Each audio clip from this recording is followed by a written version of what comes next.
بسم اللہ الرحمن الرحیم۔ میرے چینل پر خوش آمدید۔ کہانی کا بقیہ حصہ آپ کی خدمت میں حاضر ہے۔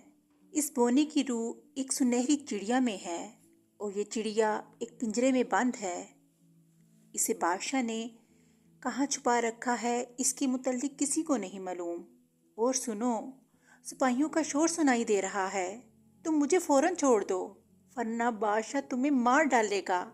چنبیلی نے کہا، اس کی کیا جرت کہ وہ مجھے مارے؟ تم مجھے وہ جگہ بتاؤ جہاں یہ پنجرہ موجود ہے۔ امرو عیار نے کہا، مجھے نہیں معلوم اور یقین کرو کسی کو بھی نہیں معلوم، صرف بادشاہ ہی وہ جگہ جانتا ہے۔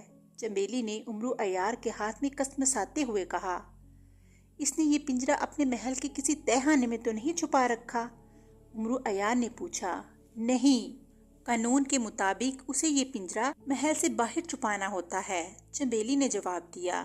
اسی لمحے گھوڑے کے ٹاپوں کی آواز سنائی دی اور پھر دیکھتے ہی دیکھتے بادشاہ گھوڑے پر سوار غار کے اندر آ گیا۔ اس کے پیچھے بے شمار سپاہی تھے۔ وہ امرو عیار کی طرف دوڑے چلے آ رہے تھے۔ تم نے یہ جرت کیسے کی؟ ہماری ہونے والی بیوی کو ہاتھ لگایا؟ تمہیں معلوم نہیں اس کی سزا موت ہے؟ بادشاہ نے غصے سے چیختے ہوئے کہا۔ چنبیلی ابھی تک امرو عیار کے ہاتھ میں پکڑی ہوئی تھی۔ یہ ایک نئی بات تھی۔ اسی لمحے سپاہی ہی تلوار اٹھائے اس کے سر پر پہنچ گئے۔ امرو عیار نے جلدی سے چنبیلی کو چھوڑ دیا۔ ارے میں تو ایسے ہی باتیں کر رہا تھا، امرو عیار نے پریشان لہجے میں کہا۔ مار ڈالو اسے، مار ڈالو، اس نے ہماری عزت پہ ہار ڈالا ہے، بادشاہ نے غصے سے چیختے ہوئے کہا۔ اسی لمحے فوج اس پر چڑھ پڑی، لیکن امرو نے بجلی کسی تیزی سے اپنی زنبیل سے چادر سلیمانی نکالی اور اپنے اوپر اوڑھ لی۔ ارے یہ کہاں غائب ہو گیا؟ بادشاہ اور سپاہیوں نے بیک وقت چیختے ہوئے کہا۔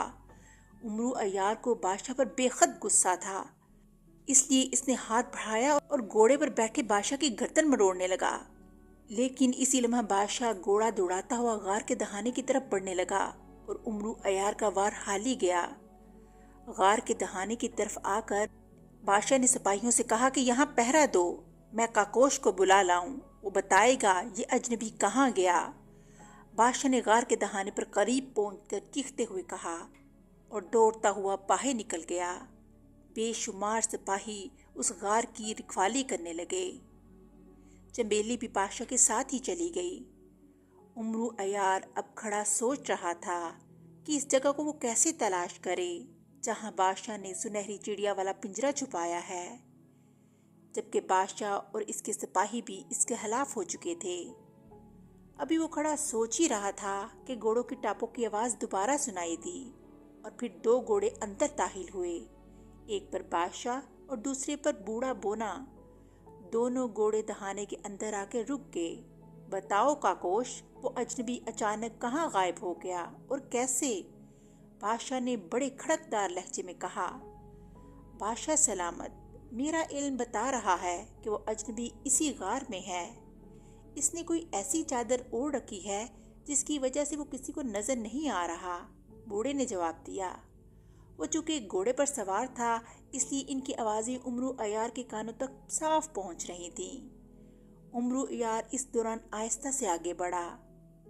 وہ ارد گرد پھیلے ہوئے سپاہیوں سے بچ کر آگے بڑھتا جا رہا تھا تاکہ کسی سے ٹکرا نہ سکے، اور پھر کاکوش کے گھوڑے کے قریب پہنچتے ہی اس نے جلدی سے ہاتھ بڑھایا اور بوڑھے کاکوش کو چپٹ کر اپنی چادر میں چھپا لیا اور پھر تیزی سے پیچھے ہٹ گیا۔ کاکوش اس کے ہاتھ میں دبا ہوا بری طرح چیخ رہا تھا۔ ارے کاکوش کہاں گیا؟ ارے کاکوش کہاں گئے تم؟ بادشاہ نے بری طرح گھبراتے ہوئے کہا۔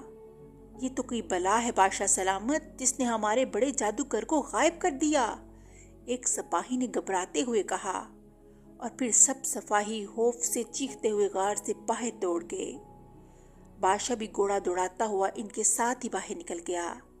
اس طرح غار خالی ہو گیا۔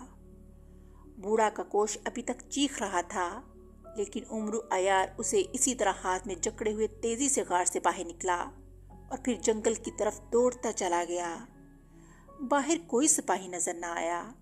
وہ سب شاید खौफ के मारे अपने अपने घरों में छुप गए थे।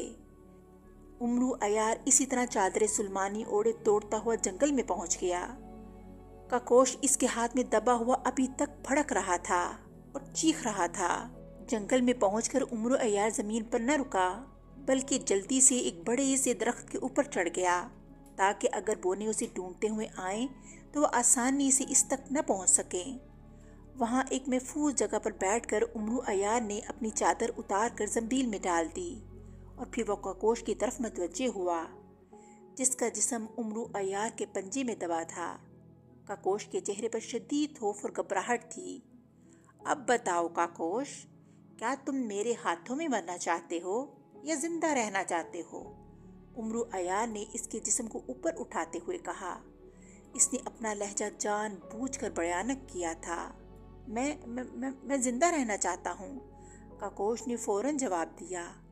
अगर तुम जिंदा रहना चाहते हो तो फिर जल्दी से बताओ कि बोने बादशाह की रूह जिस चिड़िया में है, इसका पिंजरा कहाँ है? उमरू अयार ने पूछा। तो तुम बोने बादशाह को मारना चाहते हो? अगर ऐसी बात है तो फिर मैं तुम्हारे साथ हूँ। मैं तुमसे पूरा पूरा तामुन करूँगा, क्योंकि बोना बादशाह बेहद जालिम है। बोने की दुनिया का हर शख्स इससे बेहद तंग है, काकोश ने फौरन जवाब देते हुए कहा। और इसकी बात सुनकर उमरू अयार बेहद खुश हुआ। वाह, ये तो और भी अच्छा है। तुम फिक्र न करो, बादशाह के मरने के बाद मैं तुम्हें वजीर आजम बना दूंगा, ये मेरा वादा रहा। उमरू अयार ने कहा। पहले मेरे जिस्म से अपनी गिरफ्त ढीली करो, मेरा तो सांस बंद हो रहा है, काकोश ने अपनी छोटी सी दाढ़ी हिलाते हुए कहा। मैं तुम्हें छोड़ ही दूंगा, पहले तुम मेरे साथ मुकम्मल तावन का सबूत दो और मुझे सच सच बताओ। और ये भी याद रखना, मेरे पास एक खुफिया इल्म है जिससे मुझे पता चल जाएगा कि तुम सच बोल रहे हो कि झूठ। अगर तुम झूठ बोल रहे होगे तो मैं तुम्हारी गर्दन मरोड़ दूंगा, उमरू अयार ने कहा। तो सुनो, बोने बादशाह की रूह वाली चिड़िया काले पहाड़ के नीचे एक खुफिया कमरे में है। ये काला पहाड़ यहाँ से हजारों मील के फासले पर है। इस पहाड़ में बेशुमार किस्म की बलाएं रहती हैं, जिससे इंसान तो गजा बड़े बड़े देव भी मुकाबला नहीं कर सकते, काकोश ने कहा। तो फिर बोना बादशाह वहां कैसे पहुंच गया? उमरू अयार ने हैरत भरे लहजे में कहा। वो चूंकि अपनी रूह रखने गया था, इसलिए इन बलाओं ने उसे वहां रहने की इजाजत दे दी, काकोश ने सर हिलाते हुए कहा। अगर इन बलाओं का खात्मा कर दिया जाए तो फिर इस कमरे तक कैसे पहुंचा जा सकता है? उमरू अयार ने पूछा। एक तरीका है, इस काले पहाड़ के अंदर एक सफेद रंग की चट्टान है। इसे छुपाने के लिए इस पर काला रंग लगा दिया गया है। अगर कोई इस चट्टान को ढूंढ ले तो फिर इस पर खून का छिड़काव किया जाए तो चट्टान फट जाती है और कमरे का रास्ता खुल जाता है, काकोश ने जवाब दिया। और ये चिड़िया वाला पिंजरा कैसे खोला जाता है, इसके मुतल्लिक भी बताओ, उमरू अयार ने पूछा। वो चूंकि ऐसे हजारों काम कर चुका था, इसलिए वो एक एक चीज के मुतल्लिक जानना चाहता था। ओह, तुम तो वाकई बेहद होशियार हो।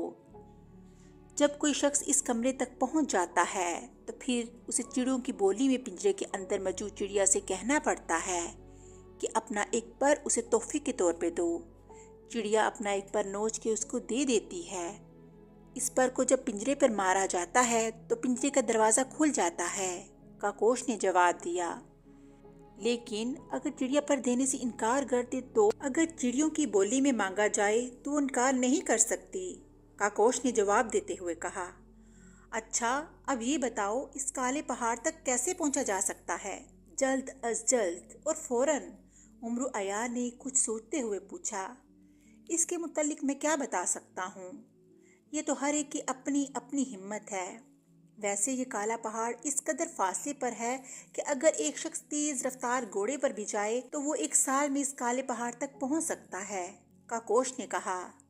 अच्छा ठीक है, मैं पहुंच जाऊंगा, उमरू अयार ने कहा और इसके साथ ही इसने हाथ की गिरफ्त ढीली की तो काकोश फुदक कर इसके हाथ से निकला और दूसरे लम्हे वो बिजली की सी तेजी से मुख्तलिफ शाहों पे से फुदकता हुआ नीचे जमीन पर पहुंच गया। उमरू अयार खामोश बैठा उसे देख रहा था, क्योंकि उसे यकीन था कि ये बूढ़ा बोना कुछ भी करे, उमरू अयार जैसे लंबे चौड़े शख्स पर काबू नहीं पा सकता। लेकिन काकोश ने नीचे जाते ही अपना पैर जमीन पे मारा और मुंह में कुछ बड़बड़ाया और उमरू अयार पे फूंक मारी। दूसरे लम्हे उमरू अयार के जिस्म को एक जोरदार झटका लगा और जैसे किसी ने उसे उठाकर नीचे पटक दिया हो। इस तरह उमरू अयार दरख्त से नीचे जमीन पर आ गिरा। इसके हलक से एक जोरदार चीख निकली, क्योंकि वो इतनी बुलंदी से अचानक नीचे गिरा कि वो बेहद तकलीफ में था। इसके नीचे गिरते ही काकोश ने उसके ऊपर फूंक मारी। दूसरे लम्हे उमरू अयार के जिस्म के गिर्द एक मजबूत जाल नमूदार हुआ।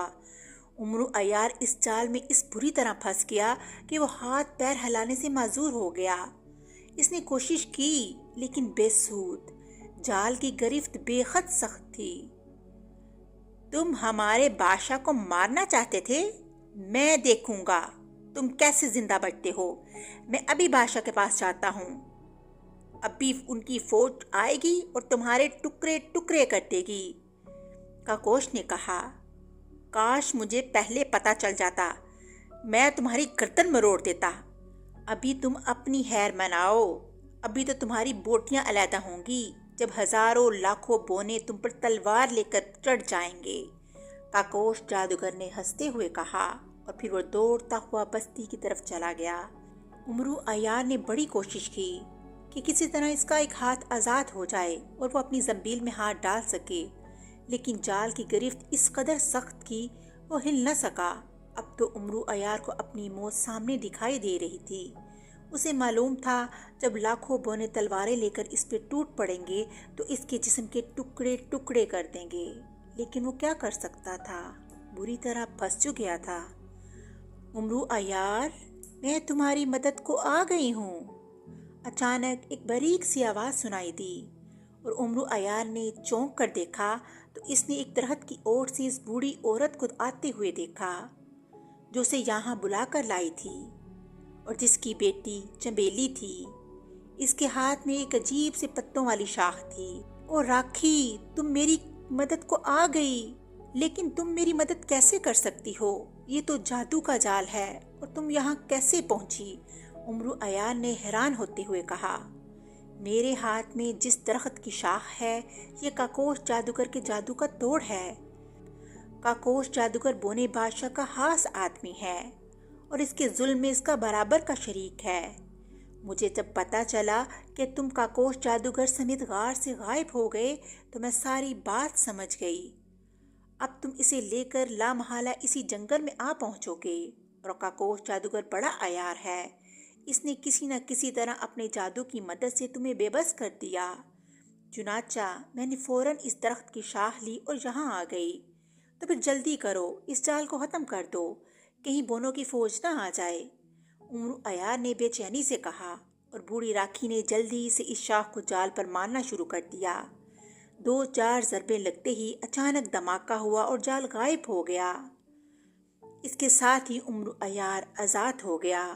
बहुत बहुत शुक्रिया तुम्हारा, बहुत शुक्रिया, ये एहसान कभी नहीं भूलूंगा। उमरू अयार ने कहा, मैं अब जाती हूँ। अगर काकोश जादूगर या बोने बादशाह को मेरा पता चला तो वो मुझे फांसी दे देगा और मेरी बेटी को भी मार डालेगा। इसी लम्हे उमरू अयार को दूर से हजारों लाखों बोनों के दौड़ने की आवाज़ सुनाई दी। वो समझ गया कि बादशाह की फौज उसकी तरफ आ रही है, लेकिन अब वो आज़ाद था। इसने जल्दी से जंबील में हाथ डालकर सुनहरी चप्पलें निकाली और इन्हें पैरों में पहनकर गायब हो गया। सुनहरी चप्पलों, मुझे जल्द अज जल्द काले पहाड़ तक पहुंचा दो। उमरू अयार ने जैसे ही पैरों में पहनी हुई चप्पलों को हुक्म दिया, इसके जिस्म को एक जोरदार झटका लगा। दूसरे लम्हे इसका जिस्म कमान से निकले हुए तीर की तरह फिजा में बुलंद होता गया। देखते ही देखते वो आसमान की बुलंदियों पर पहुंच गया। काफ़ी देर उड़ने के बाद इसकी रफ्तार आहिस्ता होना शुरू हो गई और फिर वो नीचे उतरने लगा। थोड़ी देर बाद इसके पैर ज़मीन से टकरा गए। इसका जिस्म रुक गया। उमरू अयार ने आंखें खोली और आंखें खोलते ही सामने एक हैबतनाक किस्म का पहाड़ नजर आया। ये सारा पहाड़ काला था, इस पर कोई दरख्त वगैरह न था। उमरू अयार समझ गया کہ سنہری چپلوں نے اسے کالے پہاڑ تک پہنچا دیا ہے۔ اس نے جلدی سے چپلیں اتار کر زنبیل میں ڈالی اور اپنی عام چپلیں پہن لی۔ اب مسئلہ تھا ان پہاڑوں میں موجود بلاؤں سے نپٹنے کا۔ اسے تو یہ معلوم نہ تھا کہ یہ بلائیں کس قسم کی ہیں۔ اس نے زنبیل سے چادر سلیمانی نکالی اور تیزی سے پہاڑ کی طرف چلنے لگا۔ اسے خیال تھا کہ سلیمانی چادر کی وجہ سے وہ بدروہیں اسے دیکھ نہ پائیں گی، لیکن جیسے ہی وہ اس پہاڑ پر پہنچا، اچانک ایک کھڑکدار آواز سنائی دی اور عمرو عیار نے دیکھا ایک ہیبت ناک بدرو اس کی طرف بڑھتی چلی آ رہی ہے۔ وہ سمجھ گیا بدروہیں اسے دیکھ سکتی ہیں۔ اس نے اپنی زنبیل میں سے جادوئی چھتری نکالی اور سلیمانی تلوار نکالی اور لے کر آگے بڑھنے لگا۔ اسی تلوار کی مدد سے اس نے ساری بدروہوں کو قتل کر ڈالا۔ جو ہی وہ اندر پہنچا تو اس کو چٹان ڈھونڈنے میں بڑی مشکل پیش آ رہی تھی۔ اس نے اپنی زنبیل میں سے بولنے والی گڑیا نکالی اور اس نے پوچھا، بولنے والی گڑیا مجھے بتاؤ وہ چٹان کہاں ہے جس پر رنگ کیا گیا ہے؟ بولنے والی گڑیا نے چٹان کی نشاندہی کی اور پھر خاموش ہو گئی۔ عمرو عیار نے اس کے اوپر اونٹ کے چھینٹے پھینکے اور اچانک دھماکہ ہوا اور دیوار غائب ہو گئی۔ سامنے پنجرے میں چڑیا موجود تھی۔ عمرو عیار جلدی سے اندر گیا اور اس نے اپنی زنبیل میں سے بولنے والا طوطا نکالا اور اس کو حکم دیا، بولنے والے طوطے جلدی سے اپنی زبان میں اس سے کہو کہ اپنا ایک پر مجھے دے۔ طوطے نے فوراً اسے کہا، چڑیا، سنہری چڑیا، جلدی سے اپنا پر نوچ کے ہمیں دو۔ چڑیا نے فوراً اپنا پر نوچ کے دے دیا۔ عمرو عیار نے وہ پر لیتے ہی زور سے پنجرے پر مارا اور پنجرے کا دروازہ کھل گیا۔ عمرو عیار نے چڑیا کو اپنے قابو میں کیا اور زنبیل میں ڈال لیا۔ جلدی سے اس نے جادوئی چپلیں نکالی اور پہن کر بونوں کی دنیا میں واپس آ گیا۔ جب وہ بونوں کی دنیا میں پہنچا اور دیکھ کر حیران رہ گیا۔ سامنے بادشاہ اور اس کی فوج موجود تھی۔ بادشاہ چنبیلی سے شادی کرنے والا تھا۔ عمرو عیار نے چٹان سے سر باہر نکالتے ہوئے دیکھا۔ واقعی اس بڑے میدان میں لاکھوں کروڑوں بونے جمع تھے۔ پوری فوج موجود تھی۔ درمیان میں ایک تخت پر وہ بونا بادشاہ بیٹھا تھا اور ساتھ کرسی پر چنبیلی اداس بیٹھی تھی۔ کاکوش جادوگر اس کی شادی کے لیے تیاری کر رہا تھا اور کوئی جڑی بوٹی کو آگ لگا کر اس کا دھواں ادھر ادھر بکھیر رہا تھا۔ لیکن یہ شادی تو 14ویں کی رات کو ہونی تھی اور 14ویں کی رات میں ابھی دیر ہے۔ عمرو عیار نے حیران ہوتے ہوئے کہا، یہ ساری کارستانی کاکوش جادوگر کی ہے۔ اس نے بادشاہ کو مشورہ دیا ہے کہ وہ جلد از جلد چنبیلی سے شادی کر لے تاکہ عمرو عیار کا مقصد فوت ہو جائے۔ چنانچہ بادشاہ نے فوری شادی کا حکم دے رکھا ہے۔ اس کا مطلب ہے میں وقت پر آ گیا، عمرو عیار نے خوش ہوتے ہوئے کہا اور پھر چٹان سے باہر نکل آیا۔ ٹھہر جاؤ، یہ شادی نہیں ہو سکتی، عمرو عیار نے زور سے چیختے ہوئے کہا۔ اس کی آواز پورے میدان میں گونج گئی۔ بادشاہ، کاکوش جادوگر، سارے بونے اس کی آواز سن کر چونک پڑے۔ اسے قتل کر دو، اسے مار ڈالو، بادشاہ نے اسے دیکھتے ہی چیخ کر کہا۔ بونے تلواریں سنبھالے اس کی طرف دوڑنے لگے۔ ٹھہرو، رک جاؤ، میرے پاس سنہری چڑیا موجود ہے۔ اگر بونے نہ رکے تو میں کاکوش جادوگر اور بادشاہ دونوں کو ہلاک کر دوں گا۔ عمرو عیار نے جلدی سے زنبیل سے سنہری چڑیا نکالی اور طلسمی تلوار بھی۔ اس نے طلسمی تلوار سے جادوگر کا سر قلم کر دیا اور کاکوش جادوگر ہلاک ہو گیا۔ بادشاہ نے جب دیکھا کہ کاکوش جادوگر ہلاک ہو گیا ہے تو اس نے کہا، مجھے معاف کر دو عمرو عیار، مجھے معاف کر دو، مجھے مت مارنا۔ بونے بادشاہ نے بری طرح گھبراتے ہوئے کہا، تم نے مجھے مارنے کی کوشش کی تھی، تم بہت ظالم ہو، اس لیے میں تمہیں موت لازمی دوں گا، عمرو عیار نے کہا اور جلدی سے اس نے اس چڑیا کی گردن مروڑ دی۔ گردن مروڑنا تھا کہ بادشاہ اسی وقت ہلاک ہو گیا۔ اس کے ہلاک ہوتے ہی سب بونوں نے شور مچا دیا اور پھر انہوں نے بادشاہ کے سر کا تاج اتار کر چنبیلی کے سر پر پہنا دیا اور سب اس کے سامنے جھک گئے۔ اسی لمحے چنبیلی کی ماں بوڑھی راکھی دوڑتی ہوئی آئی اور عمرو عیار سے چمٹ گئی۔ اس نے جلدی سے لال نکال کر اسے دیا اور بار بار شکریہ ادا کیا۔ بوڑھی راکھی، میں نے تمہیں اور تمہاری بیٹی کو بچا دیا، اب تمہاری بیٹی ملکہ بن گئی۔ वादे के मुताबिक अब खजाना मुझे लेके दो, और वो 6 कोनों वाला हीरा भी। मलका चंबेली ने अपनी माँ के कहने पर बेशुमार खजाना और 6 कोनों वाला हीरा इनाम के तौर पर उमरू अयार को दे दिया, और उमरू अयार ये खजाना लेकर बहुत खुश हुआ। फिर वो चंद दिन वहाँ रहा और वापस चला गया नई काम की तलाश में। इस तरह कहानी का अख्ताम हो गया। अगली कहानी के साथ फिर मिलेंगे, तब तक के लिए अल्लाह हाफिज।